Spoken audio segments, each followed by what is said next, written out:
The news at 9 starts right now. This is Fox 25 Morning News. Well, with 2013 less than 24 hours away now, most of us resolved to do something about our financial situation in the new year. It may seem like a daunting task, but our next guest is here to show us some simple steps that will add up to big savings. Ike Ikokwu is here. He's a financial advisor, and he's author of the book Winning the Money Game, a regular contributor to the Huffington Post. Ike, good to see you this morning. Happy New Year to you as well. We appreciate you coming in this morning.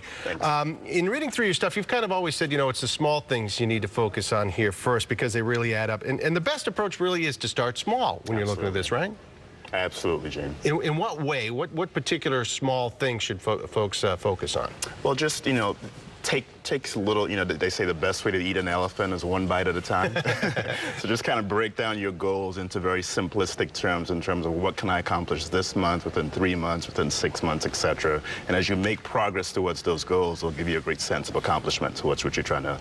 Let's break it down a little bit more specifically. You say there are 3 R's. You say that people really need to focus on for a simple budget. What are those 3 R's? My 3 R's are really being real about the budget, and being real about it is all about really focusing on your actual numbers. You just can't take a stab as to what you think you're spending. You've actually got to track that. And for a lot of people who spend money using cash, that can be a little tricky for them. So I suggest either using the envelope system to kind of track those receipts, or to actually eliminate cash expenditures altogether and use a check card or a credit card if they pay it off on a monthly basis. So someone, you know, buying gas, they say, I roughly spend $200 a month on gas. That's not going to work. That's not going to cut it for you. Yeah, you got to get down to the exact numbers. Okay. What's the next R? The second one would be being very realistic. So, for instance, a family of 4 that might spend $1,200 a month on groceries, as you set those targets for the month to where you want to get those expenditures down, I couldn't foresee you going from $1,200 to $200. So you got to be very realistic as to what the targets and goals are going to be. And the last R?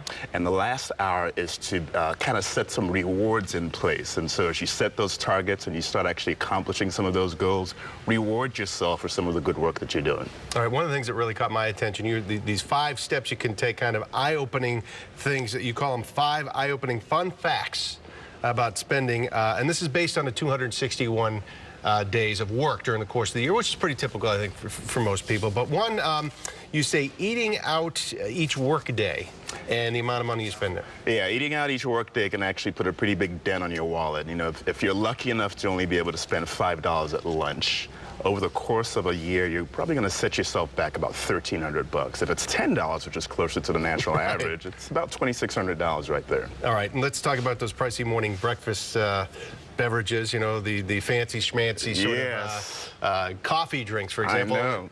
And you could save some real money there, too. Absolutely. There are a lot of us that can't do with those specialty drinks. You got to make that morning stop at the Starbucks. But those specialty drinks actually average about $3.25 a pop. And so over the course of a year, that could set you back about $850. All right, so we're up to about $2 grand here already, just on those 2 items. Yeah. You say lower the thermostat on your hot water heater. Little known ancient Chinese secret. I did not know that. If you actually lower the thermostat from about 140 degrees to 120, that could save you about $400 a month, $400 a year, excuse me. All right, so we're up to what, about $2,400 now. This is one where I get in trouble, going out to eat with the family, because it's kind of the easy way out and everybody's busy. Say, you know what, let's just go out.